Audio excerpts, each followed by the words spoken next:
কুমার দত্ত মহাশয়কে একটি ঘোষণা। শ্রীমতী জয়শ্রী রয় মধ্যমগ্রাম থেকে এসেছেন, আজকের ভক্ত সম্মেলনের ভক্ত প্রতিনিধি। তার এই কিটসটি পাওয়া গেছে, এর মধ্যে তার প্রসাদের কুপনটি রয়েছে। আমাদের ভলেন্টিয়ার ভাইদের সাথে যোগাযোগ করে এটি সংগ্রহ করতে অনুরোধ জানাচ্ছি। অনুষ্ঠানের এই পর্বে এখন বক্তব্য রাখবেন পূজ্যপাদ শ্রীমৎ স্বামী একচিত্তানন্দজি মহারাজ, অধ্যক্ষ রামকৃষ্ণ মিশন আবাসিক মহাবিদ্যালয় নরেন্দ্রপুর। মহারাজের বক্তব্যের বিষয় দিব্যত্রয়ী অমৃত প্রবাহের অভিন্ন ত্রিধারা।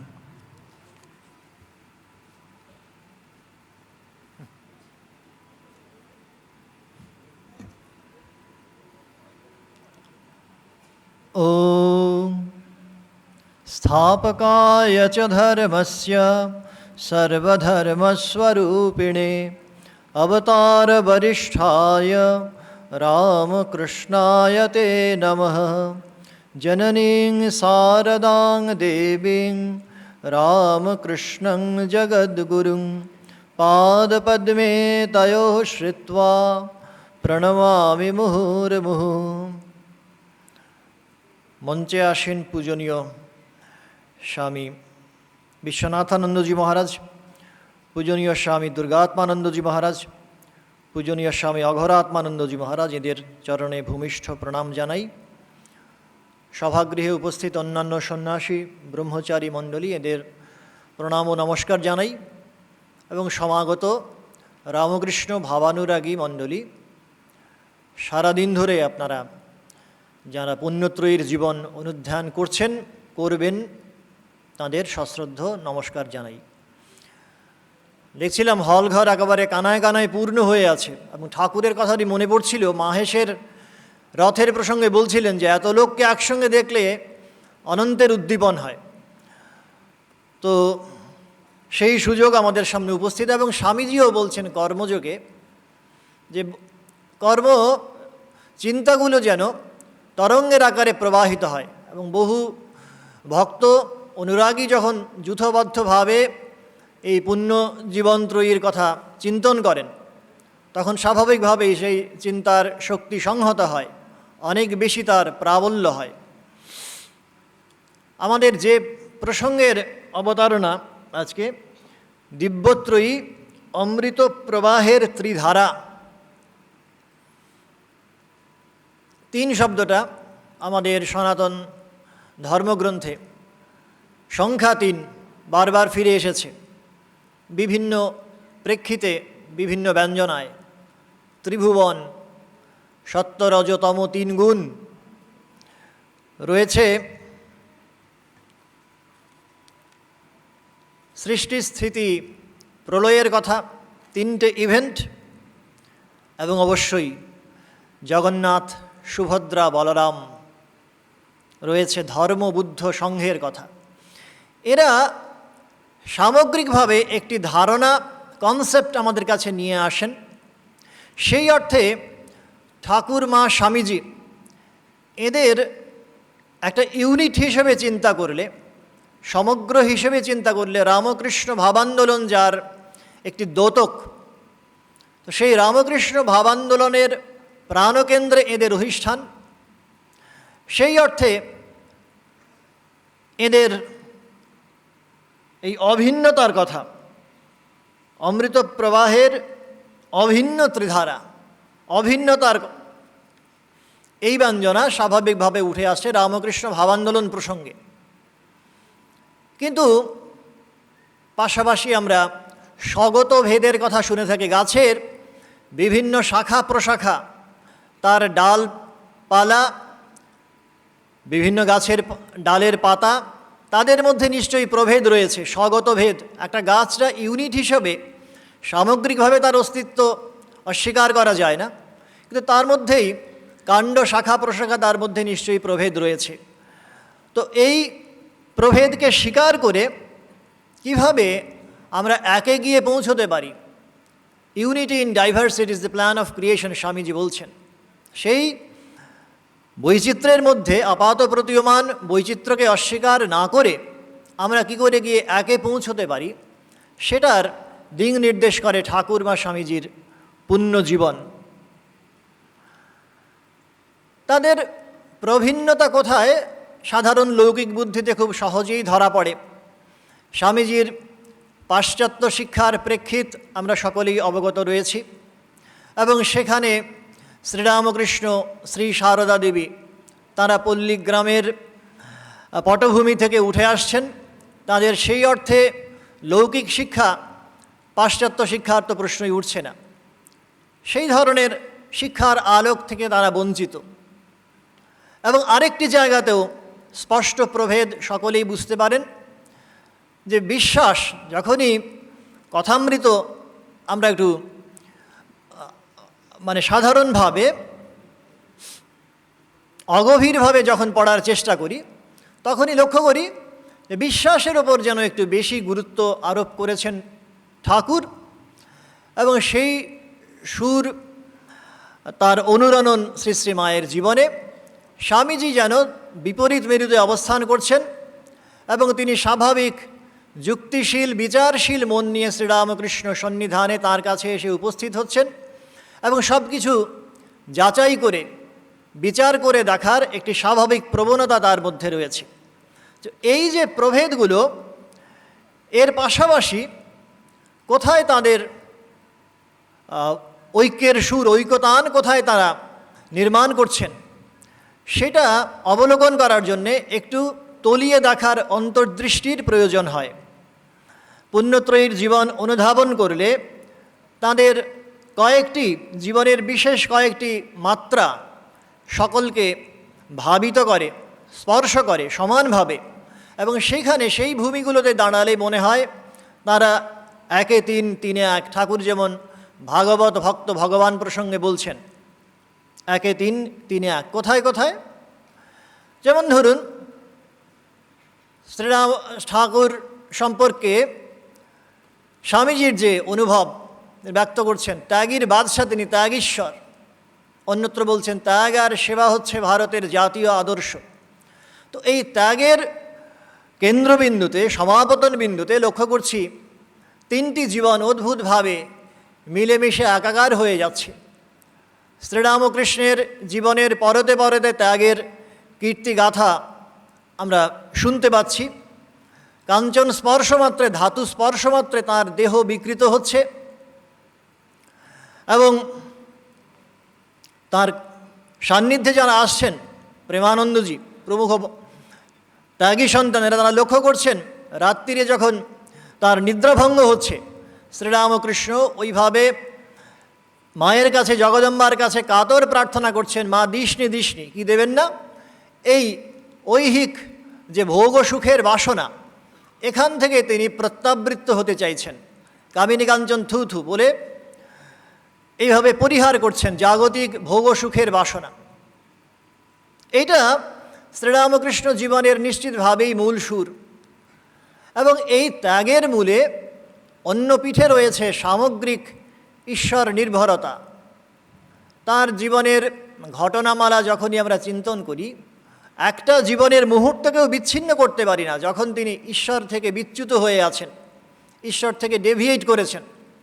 গড়ের মাঠে গেছেন শ্রীরামকৃষ্ণ, উইলসনের সার্কাস চলছে, এবং সেখানে বিবি তার কসরত দেখাচ্ছেন কিভাবে বৃত্তাকার ওই রিংয়ের মধ্য দিয়ে ভেতর দিয়ে ঘোড়াকে গলিয়ে নিয়ে যাওয়া যায়।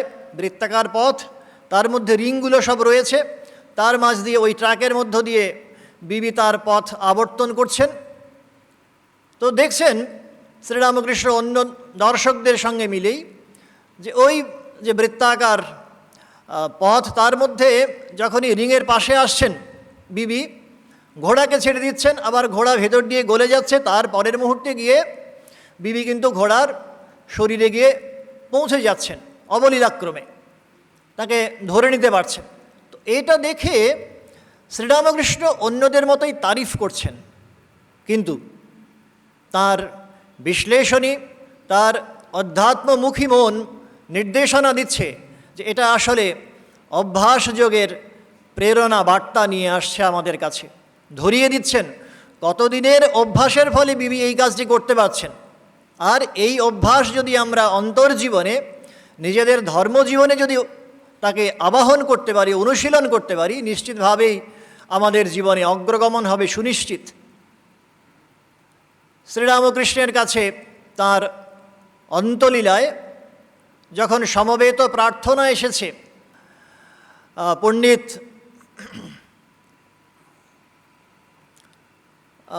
তার সান্নিধ্যে যারা ছিলেন ত্যাগী ভক্তমণ্ডলী সকলের অনুরোধে তার কাছে যখন সমবেত প্রার্থনা গিয়ে পৌঁছেছে যে আপনি তো চাইলেই মায়ের কাছে প্রার্থনা করলেই আপনার রোগ নিরাময় করতে পারেন, শ্রীরামকৃষ্ণ সঙ্গে সঙ্গে ভর্ৎসনা করছেন, গর্জন করছেন, যে দেহ যে মন মা জগদম্বার পায়ে অর্পণ করেছি তাকে আবার হাড় মাসের খাঁচায় ফিরিয়ে আনা চলে। তো এই ঈশ্বরমুখীনতা জীবনের প্রতিটি মুহূর্তে আমরা দেখতে পাচ্ছি শ্রীরামকৃষ্ণ চর্যায় এনেছেন, অনুশীলন করেছেন। এবং এখানে ব্যতিক্রম নন শ্রী শ্রী মা, ব্যতিক্রম নন স্বামীজি। স্বামীজি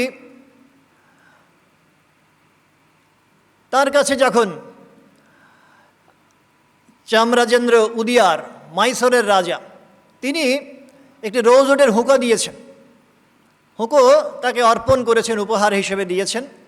সেইটা নিয়ে তিনি চলেছেন, মাদ্রাজে গিয়ে পৌঁছেছেন পরিব্রাজক জীবনে, এবং সেখানে মন্মথনাথ ভট্টাচার্যের ঘরে তিনি আতিথ্য স্বীকার করেছেন। মন্মথনাথ ভট্টাচার্যের তার যে পাচক, সে পাচক লক্ষ্য করেছে এই মহার্ঘ উপহারটি স্বামীজির সঙ্গে রয়েছে, এবং স্বাভাবিকভাবেই জাগতিক দৃষ্টিতে যে বাসনার জাগরণ হয় সেই বাসনার জাগরণ হয়েছে তার ক্ষেত্রেও। এটা বুঝতে পেরেছেন স্বামীজি, সঙ্গে সঙ্গে বলছেন হুঁকোটি তোমার চাই, এটা তোমার হাতেই অর্পণ করলাম। এই ধরনের ঘটনা কতবার ঘটেছে এই ত্যাগের পরাকাষ্ঠা স্বামীজির জীবনে, কিভাবে আমরা লক্ষ্য করছি যেখানে সেখানে ছড়িয়ে আছে। আর্য সমাজের তীর্থরাম গোস্বামী স্বামীজির কাছে এসছেন, অদ্বৈত ভাবমূর্তি, অদ্বৈত ভাবে ভাবান্বিত দুজনেই। সেই প্রসঙ্গের অবতারণা হচ্ছে, এবং তীর্থরাম স্বামীজিকে একটি সোনার ঘড়ি অর্পণ করেছেন, স্বামীজিকে বহুমূল্য ঘড়ি। স্বামীজি সেটা গ্রহণ করলেন, গ্রহণ করে আবার কিন্তু তীর্থরামকেই ফিরিয়ে দিচ্ছেন, দিয়ে বলছেন আমি ওই হাতেই ঘড়িটি পরব, অদ্বৈত বুদ্ধির উদ্ভাস। তো এই যে ত্যাগ, এখানে নিশ্চিতভাবেই ঠাকুর স্বামীজি মিলেমিশে একাকার, এবং নিশ্চিতভাবেই সেই সমাপতন বিন্দুতে দাঁড়িয়ে আছেন শ্রী শ্রী মাও। আমরা সেখানেও লক্ষ্য করছি, যখন তীর্থ দর্শনে গেছেন শ্রী শ্রী মা এবং রামেশ্বরের রাজার কাছে গিয়ে পৌঁছেছেন, রামেশ্বরের রাজা তার সম্মানিত অতিথি, তাকে তার কোষাগারের রাজকোষের যা কিছু মণিমাণিক্য সব দেখানোর জন্য নির্দেশ দিয়েছেন তার পারিষদকে, এবং সেই নির্দেশ যখন পালন করা হয়েছে তখন শ্রী শ্রী মা নিজে তো কিছু গ্রহণ করলেনই না, বললেন তার পাশে আছে রাধু, সে যদি চায় কিছু গ্রহণ করতে পারে। রাধু যখন সেই রাজকোষের দিকে দৃষ্টি মেলে তাকিয়েছেন, মা কাতরভাবে মায়ের কাছে, ঠাকুরের কাছে প্রার্থনা করছেন যে রাধুর মনে যেন কোনো বাসনা না জাগে। এবং আমরা জানি ঠাকুর সেই প্রার্থনা শুনেছিলেন, প্রার্থনা পূরণ করেছিলেন। তো এই ত্যাগ নিশ্চিতভাবেই এই পুণ্যত্রয়ীর জীবনকে এক সূত্রে গেঁথে রেখেছে। আরেকটি জায়গায় তাঁদের অদ্ভুত মিলনবিন্দু আমরা দেখতে পাই। তারা নিজেদের স্বরূপ সম্পর্কে সম্পূর্ণভাবে অবগত রয়েছেন। অপ্রপঞ্চাৎ প্রপঞ্চে অবতরণম ইতি অবতারঃ। অবতার মানেই তিনি জগৎ প্রপঞ্চের বাইরে, দেশকাল নিমিত্তের বাইরে তারা অবস্থান করেন, তাদের স্বরূপত অবস্থিতি। সেখান থেকে অসীম করুণার বশে পৃথিবীতে নেমে আসেন, ধূলিমলিন পৃথিবীতে, এবং সেখানে তারা তাদের কারুণ্যের বাড়ি সিঞ্চন করেন, তাদের সান্নিধ্যে যারা আসেন সকলের প্রতি। কিন্তু এখানে এসেও, পৃথিবীতে এসেও, মরপৃথিবীতে এসেও তারা কিন্তু তাদের স্বরূপ সম্পর্কে ভুলে যাচ্ছেন না, এবং সেটি সময়ে সময়ে তাদের সেই চিন্তন, তার উদ্ভাস, কাছাকাছি যারা আছেন সকলে সেই আলোক লাভে ধন্য হচ্ছেন।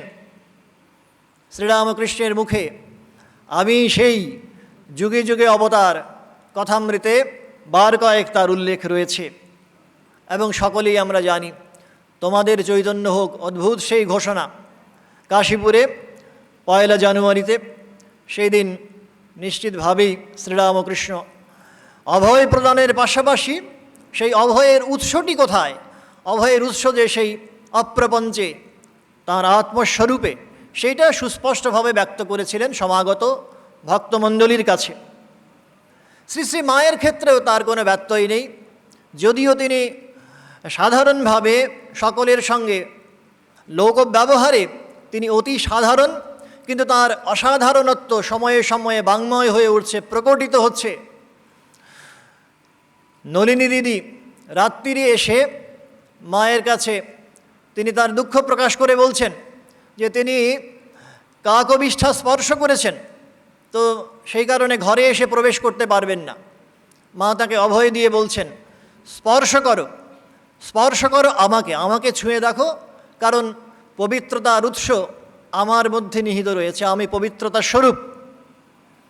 স্বামীজি একইভাবে মিসেস অলিবুলের কাছে যখন গেছেন, অলিবুল দুঃখ প্রকাশ করে বলছেন যে আমাদের দুর্ভাগ্য, আমরা ঠাকুরকে দেখতে পারিনি। স্বামীজি স্পষ্ট করে ভিন্ন ইঙ্গিতে তার সামনে ব্যক্ত করছেন, but you have seen me, আমার মধ্যেই তার প্রকাশ। বাণী তুমি বীণা পানি কণ্ঠে মোর, কবিতায় বলছেন। তো সেইভাবে ঠাকুরমা স্বামীজি তারা যে স্বরূপত অভিন্ন, এটা তাঁদের নিজেদের শ্রীমুখ থেকে উদ্ঘোষিত হয়েছে বারবার।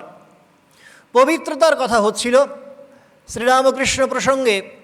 স্বামীজি বলছেন he was not holy, he was holiness itself. তাকে পবিত্র বললে খাটো করা হয়, পবিত্র মানে তো একটা সংকীর্ণ বদ্ধ আধারে আমরা তাকে সীমায়িত করলাম।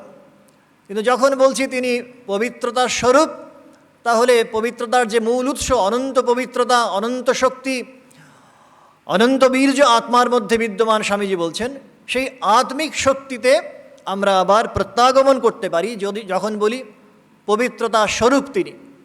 তো সেই পবিত্রতার স্বরূপ শ্রী শ্রী ঠাকুর এবং পবিত্রতার স্বরূপিণী শ্রী শ্রীমা, তাঁদের অদ্ভুত দাম্পত্য জীবন এই কালের কাছে মহানির্দেশিকা হয়ে আছে। কিভাবে ভোগপরায়ণ জীবন থেকে ভগপরায়ণ ঈশ্বরমুখী জীবনে আমাদের উদ্বর্তন হতে পারে, চিন্তার বিকাশ সাধন সম্ভব হতে পারে, তার একটি দিকচিহ্ন হয়ে আছে এই কামকাঞ্চন চিন্তা বিবর্জিত তাঁদের অদ্ভুত সংযমী দিব্য জীবন, দাম্পত্য জীবন। সংসারের ঢালুপথ পরিহার করে কি করে মন ইষ্টপথে ধাবিত হতে পারে, ইষ্টপথে সাহায্য করতে এসেছি, শ্রীশ্রীমা পরিষ্কার করে বলছেন। এইটা এদের জীবন দেখে আমরা শিখতে পারি। এবং তার ব্যবহারিক দিক, কি করে পবিত্রতা প্রতিটি মুহূর্তে প্রকাশিত হতে পারে দৈনন্দিন জীবনের কথায় বার্তায় চিন্তনে, এটি স্বামীজির জীবন থেকেও পরিস্ফুট হচ্ছে। বাল্যে যিনি 12 বনিতার প্রণয় প্রস্তাব পত্রপাঠ প্রত্যাখ্যান করেছেন, সংসারের এই ঘোর ক্লেশদীর্ণ অবস্থায় যখন পিতৃবিয়োগ হয়েছে এবং কি করণীয় কোনো উপায় খুঁজে পাওয়া যাচ্ছে না আপাতভাবে, সেখানে দাঁড়িয়ে যখন তার কাছে প্রস্তাব এসেছে যে 12 বনিতাকে গ্রহণ করলে তিনি এই সাংসারিক দুঃখ কষ্ট থেকে পরিত্রাণ পেতে পারেন, পত্রপাঠ সে প্রস্তাব প্রত্যাখ্যান করেছেন স্বামীজি, এবং তাকে সৎপথের নির্দেশিকা তুলে ধরে বলেছেন যে যদি তুমি সৎপথে প্রত্যাগমন করতে চাও তাহলে আবার এখন থেকে ঈশ্বর চিন্তন করো। চিকাগোর রাজপথে স্বামীজির জন্য লাঠালাঠি হয়েছে, স্বামীজিকে দেখার জন্যে, তার পাদস্পর্শ করার জন্য, তাকে দর্শন করার জন্যে লাঠালাঠি হয়েছে। স্বামীজি অবিচলিত, স্বামীজি শান্ত, কেননা তিনি ওই তার পবিত্রতার ধারণায়, তার অন্তর্মুখীন আধ্যাত্মিকতার ধারণায় সুপ্রতিষ্ঠিত। ধর্ম মহাসভায় তার পাদস্পর্শ করার জন্যে যখন সমাগত ভক্তমণ্ডলী মহিলারা ছুটে ছুটে আসছেন, তখন প্রত্যক্ষদর্শী তিনি মিসেস এসকে ব্লাজেট তিনি সঙ্গে সঙ্গে বলছেন, বাবা এই আক্রমণ যদি প্রতিহত করতে পারো তবে বলবো তুমি মানুষ নও ভগবান। এবং আমরা জানি তিনি সেই আক্রমণ অবলীলাক্রমে প্রতিহত করতে পেরেছিলেন, নিজের সংযমের ভূমিতে প্রতিষ্ঠিত ছিলেন, দৃঢ় প্রতিষ্ঠিত। তো এই জায়গাতে পবিত্রতার চর্যায় আমরা দেখতে পাচ্ছি তিন জীবন মিলেমিশে একাকার।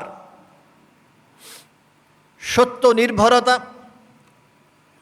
আমরা শ্রীরামকৃষ্ণ জীবনে দেখতে পাচ্ছি সব কিছুকে তিনি পরিত্যাগ করতে পারছেন, ধর্ম অধর্ম সূচি অসুচি সব কিছুর পারে যাওয়ার জন্যে মায়ের কাছে প্রার্থনা করতে পারছেন, কিন্তু সত্যকে কোনোভাবে পরিত্যাগ করতে পারছেন না।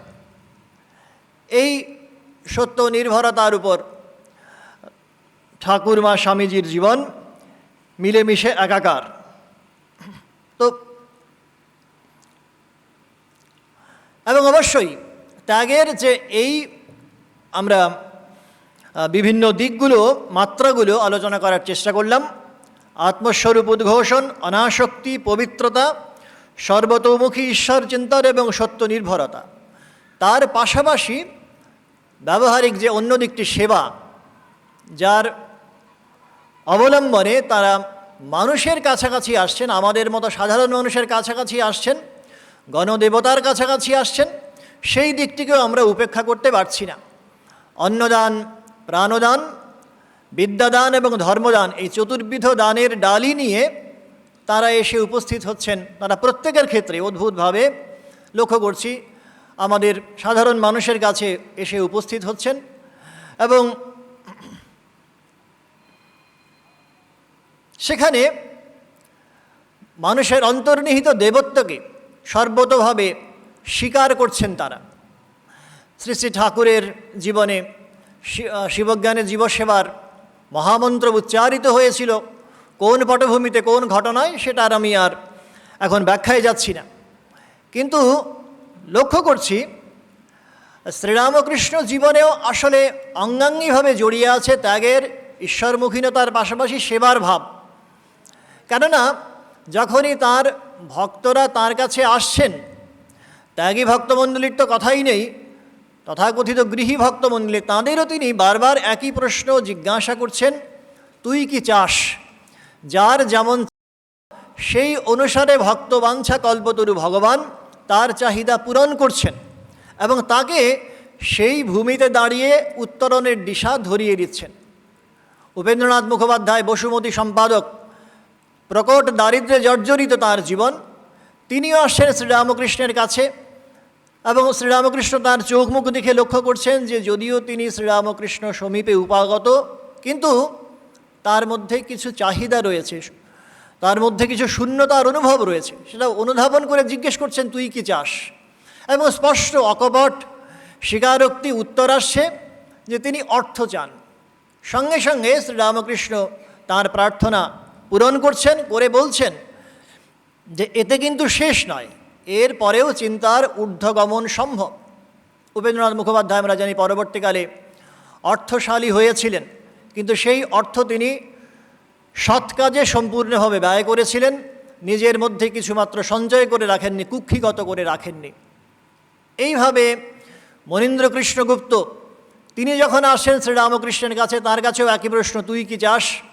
এবং উত্তর হচ্ছে যে বিশ্বজগতের এত যে সৌন্দর্য, ভাবজগতে বিভিন্ন ভাবের উদয় হচ্ছে মানুষের মধ্যে, এগুলোকে আমি ধরে রাখতে চাই আর ভাষায় প্রকাশ করতে চাই। ওই মনোময় কোষে অবস্থান আমাদের তৈত্তরীয় উপনিষদে রয়েছে অন্নময়, প্রাণময়, মনোময়, বিজ্ঞানময় এবং আনন্দময় কোষের কথা। তো সেই মনোময় কোষে থেকে জগৎকে অবলোকন করতে চান, ভোগ করতে চান, এই বাসনা ব্যক্ত করছেন মনীন্দ্রকৃষ্ণ এবং তার মতো করে উত্তর হচ্ছে শ্রীরামকৃষ্ণের, সে তো বেশ, তা তো হতেই পারে, কিন্তু তাকে পেলেই তো সব হয়। এই হচ্ছে শ্রীরামকৃষ্ণের সেবার আঙ্গিক। তিনি যে যেমনটি চাইছেন সেই বাসনা পূরণ করছেন, কিন্তু সঙ্গে সঙ্গে জীবনের যে মূলগত যে সুর, ঈশ্বর লাভই মানুষ জীবনের উদ্দেশ্য, এইটা থেকে কাউকে ডেভিয়েট করতে দিচ্ছে না, এই সুর বারবার তাদের কাছে ফিরিয়ে দিচ্ছেন। শ্রীরামকৃষ্ণের কাছে গিরিশ ঘোষের প্রসঙ্গ আর এখানে অবতারণা করে লাভ নেই নতুন করে। গিরিশ ঘোষ বলছেন, তার কাছে যখন আসছি তখন আমার বারবার মনে হচ্ছে যে আমি যতখানি ভালোবাসতাম, আমি যতখানি নিজেকে ভালোবাসি, তিনি তার চেয়ে বেশি ভালোবাসেন আমাকে। যদি এ না হতো তাহলে তাকে গ্রহণ করতে পারতাম না। একদিন ওইভাবে গিরিশ ঘোষ মদমত্ত অবস্থায় শ্রীরামকৃষ্ণকে খুব গালিগালাজ করেছেন। তারপরে শ্রীরামকৃষ্ণ অবিকার দ্রষ্টার ভূমিকায় অবতীর্ণ শ্রীরামকৃষ্ণ সব শুনে গেছেন। পরের দিন আবার দক্ষিণেশ্বরে সমাগত ভক্তদের জিজ্ঞেস করছেন যে এই তো গিরিশ ঘোষ এমনভাবে গালিগালাজ করলো, এখন কি করব বলো। রামচন্দ্র বলছেন, ভক্ত রামদত্ত, যে গিরিশ ঘোষের অবস্থা হচ্ছে এই যে তাঁর এখন কালীয় সাপের মতো অবস্থা। তিনি কালীয় সাপ বিষ ছাড়া আর কোনোভাবেই শ্রীকৃষ্ণের উপাসনা করতে পারে না। তো তার হচ্ছে এমন অবস্থা, তিনি ওইভাবেই আপনাকে উপাসনা করতে পারেন। এবং তাই শুনে গভীর পরিতৃপ্ত শ্রীরামকৃষ্ণ সঙ্গে সঙ্গে গিরিশের বাড়ি ছুটে গেছেন। এবং এটা দর্শন করে পরিতৃপ্ত গিরিশ ঘোষ বলছেন, আজ যদি তুমি না আসতে ঠাকুর, তাহলে বুঝতাম যে তোমার সমদৃষ্টির জাগরণ আজকে হয়নি। তো নিন্দাস্তুতিতে তুল্যজ্ঞান তোমার এখনো হয়নি। আজ যখন তুমি এসেছো তখন তুমি ফাঁকি দিতে পারবে না, বলো তুমি আমাকে উদ্ধার করবে। তো এইটা তো শ্রীরামকৃষ্ণের এই সেবার ক্ষেত্রটি তার জীবনের বিভিন্ন পার্শ্বদের কাছে তার সেবা বিভিন্নভাবে সেবাব্রতের উদযাপন হয়েছে বিভিন্ন আঙ্গিকে। কিন্তু পাশাপাশি শ্রী শ্রী মা এবং স্বামীজির জীবনে যদি তার পাশাপাশি রাখি, কোনোভাবেই এতে কোনো ব্যতিক্রম আমরা লক্ষ্য করছি না, এক সুরে গাঁথা। শ্রী শ্রী মায়ের সারা রাত ধরে ওইভাবে জপ চলছে, রাতে ঘুম নেই। সেবক যিনি আছেন তিনি জিজ্ঞেস করছেন, তুমি ঘুমোচ্ছ না? বলছেন, কত ভক্ত তারা দীক্ষা নিয়ে যায়, জপ করতে পারে না, কেউ বা এতটুকুও করে না, তো তাদের জন্য তো চিন্তা করতে হবে। এই নিরন্তর সেবা চলেছে, ধর্মদানের ব্রত উদযাপন চলেছে দিনভর সারা জীবন ধরে। এবং স্বামীজির ক্ষেত্রে আপাতভাবে যদিও তিনি প্রচারক, ধর্ম প্রচারণার কাজটি বেশি করে করেছেন, কিন্তু তার কন্ট্যাক্টে যারা আসছেন তারাও ওই পালপেবল স্পিরিচুয়ালিটি, আধ্যাত্মিকতা যে সত্যি অনুভব করা যায় এবং সেটা বিকিরণ করা যায় তার তেজ, এই বোধে তারাও উদ্দীপ্ত হয়েছেন। বেলুড় মঠের সেই ঘটনাটি আমরা স্মরণ করতে পারি।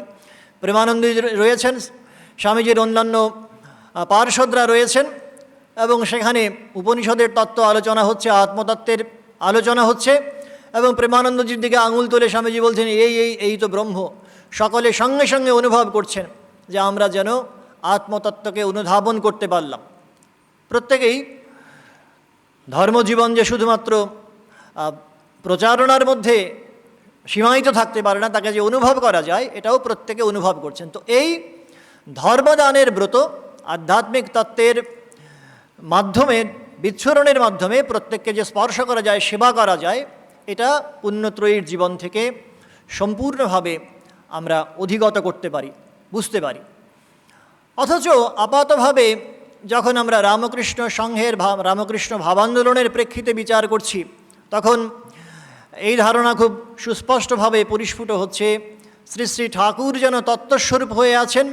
বুদ্ধ, ধর্ম আর সংঘের প্রসঙ্গ হচ্ছিল। শ্রী শ্রী ঠাকুর যেন ধর্মস্বরূপ হয়ে আছেন, সংঘস্বরূপ হয়ে আছেন। সংঘ জননী শ্রী শ্রী মা, তিনি শ্রী শ্রী ঠাকুর প্রচারিত তত্ত্বকে নিজের জীবনে চর্চা করেছেন, আচরণে এনেছেন।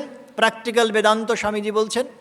আর ওই তত্ত্বকে লোকসমক্ষে প্রচার করেছেন, সাধারণ মানুষের মতো করে প্রচার করেছেন স্বামীজি স্বয়ং।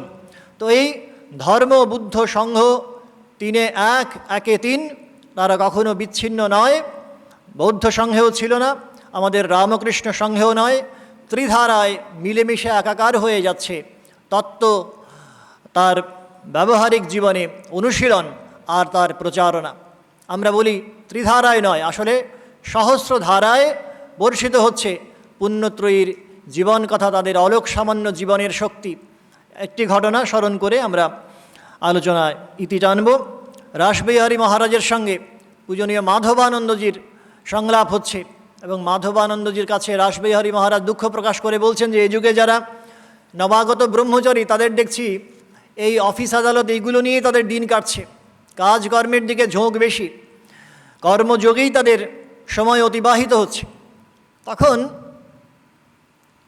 মাধবানন্দজি আপত্তি জানিয়ে বলছেন যে তারা তো এই ঠাকুরমা স্বামীজিকে দর্শন করেই এসেছেন, আর উপমা দিচ্ছেন গঙ্গার পাবনী শক্তির কিছুমাত্র ব্যতিক্রম ঘটে না। সেই হরিদ্বারে গোমুখে যে গঙ্গা প্রবাহিত, যে গঙ্গার গতিমুখ খুলে গেছে, সেই গঙ্গাই কিন্তু কলকাতার গঙ্গার সঙ্গে অভিন্ন। তার কোথাও বাহ্যিক দিক দিয়ে সে পরিচ্ছন্ন, বাহ্যিক দিক দিয়ে সে হয়তো অপরিচ্ছন্ন, কিন্তু পাবনী শক্তির, আধ্যাত্মিক শক্তির গঙ্গার কিন্তু এতটুকু ব্যত্যয় ঘটেনি, তার মধ্যে কিছুমাত্র পরিবর্তন ঘটেনি। তো সেই কারণে যিনি আমাদের মাধ্যমে সংঘগুরুর শক্তির মধ্যে শ্রীরামকৃষ্ণের শক্তি অবিরতভাবে প্রবাহিত, অগণিত সংঘগুরু আগে এসেছেন এবং আগামী দিনে আসবেন, তাদের মধ্য দিয়ে সহস্র ধারায় পুণ্যত্রয়ীর দিব্য জীবনের আলোক বিকীর্ণ হচ্ছে, সকলের মধ্য দিয়ে তাঁরাই প্রকটিত হচ্ছেন। পুণ্যত্রয়ীর চরণে আমাদের ভুয়ো ভুয়ো প্রণাম এবং তাঁদের আশীর্বাদ যেন আমাদের জীবনে বর্ষিত হয়, এই ঐকান্তিক প্রার্থনা। ওং শান্তি শান্তি শান্তি, হরি ওম।